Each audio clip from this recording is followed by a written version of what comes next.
आज मैं आपको सुनाने जा रही हूँ एक भूतिया कहानी, चुन्नू का भूतिया पतंग।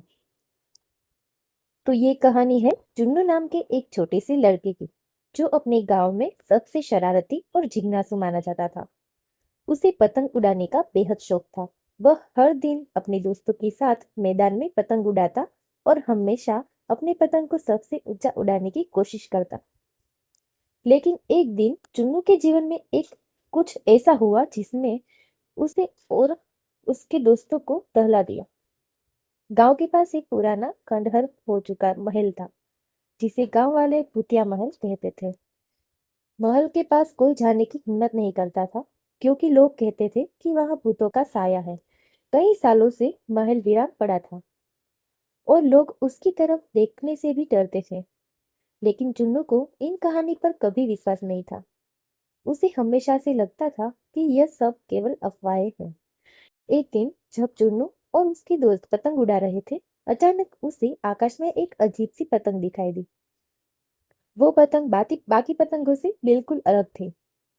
पुरानी फटी हुई और उसमें एक भयानक चेहरा बना हुआ था। पतंग महल के ऊपर हवा में मंडरा रही थी। चुन्नू ने सोचा कि यह किसी का खेल है और उसने तय किया कि वह उस पतंग को पकड़ लेगा। चुन्नू ने अपनी पतंग उस भूतिया पतंग के पीछे उड़ानी शुरू की। लेकिन जैसे जैसे वो पतंग पतंग के करीब जा रहा था, वह पतंग और ऊंचाई पर चली जाती थी। पतंग महल के ऊपर चक्कर काटती रही और चुन्नू भी महल के करीब पहुंच गया। उसके दोस्त उसे रोकने की कोशिश कर रहे थे, चुन्नू वहां मत जा, वो महल भूतिया है। लेकिन चुन्नू उनकी बातों को नजरअंदाज करता रहा और पतंग के पीछे महल के भीतर चल गया।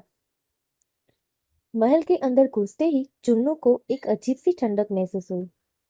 उसकी पतंग अचानक नीचे गिर गई और भुतिया पतंग हवा में लहराते हुए महल के ऊपर ऊपरी हिस्से से गायब हो चुकी। चुन्नू ने महल के अंदर घुसने का फैसला किया और पतंग को ढूंढने के लिए सीढ़ियां चढ़ने लगा। महल के अंदर हर तरफ अंधेरा था। पुरानी दीवारें धूल और जालों से ढकी हुई थी। हवा में एक अजीब सी गंध थी, जैसे कई सालों से यहाँ कोई आया हो। लेकिन चुन्नू का ध्यान केवल उस पतंग पर था। वह सीढ़ियां चढ़ते चढ़ते महल की छत तक पहुंच गया। जैसे ही वह छत पर पहुंचा, उसने देखा कि वह भूतिया पतंग महल की छत के एक कोने में अटकी हुई थी।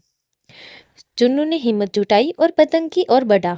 जैसे ही उसने पतंग को पकड़ा, उसे अचानक एक अजीब सी आवाज सुनाई दी।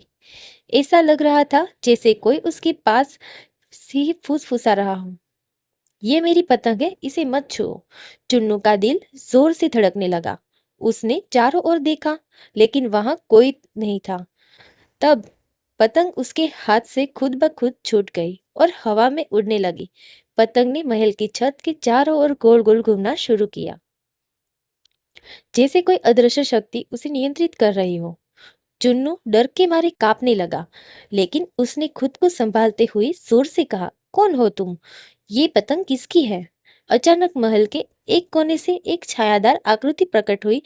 वह एक बूढ़ा आदमी था, जिसकी आंखें चमक रही थी।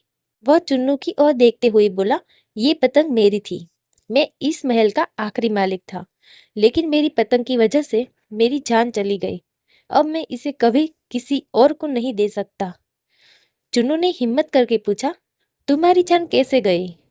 भूत ने एक ठंडी हंसी के साथ कहा, मैं पतंग उड़ाने का शौकीन था, लेकिन एक दिन जब मैं इसे उड़ाने की कोशिश कर रहा था, तो हवा तेज हो गई और मैं इस महल की छत से गिर गया था। तब से मेरी आत्मा इस महल की और इस पतंग से बंधी हुई है। जो भी इस पतंग को छूने की कोशिश करता है, उसकी किस्मत बदल जाती है।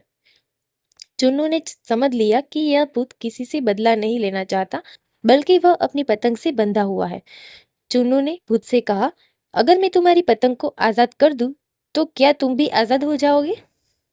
भूत ने एक पल के लिए सोचा और फिर कहा, हाँ, अगर कोई इस पतंग को महल की सबसे ऊंची जगह से उड़ाकर छोड़ दे, तो मैं इस बंधन से मुक्त हो जाऊंगा।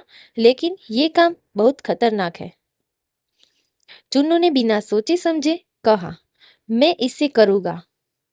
चुन्नू ने पतंग को पकड़ा और महल की सबसे ऊंची मीनार पर चढ़ गया। वहां से उसने पतंग को हवा में छोड़ा। पतंग ने धीरे धीरे आकाश में उड़ान भरी, फिर अचानक गायब हो गई। जैसे ही पतंग गायब हुई, भूत का चेहरा शांत हो गया। वो मुस्कुराया और कहा, धन्यवाद बच्चा, तुमने मुझे आजाद कर दिया।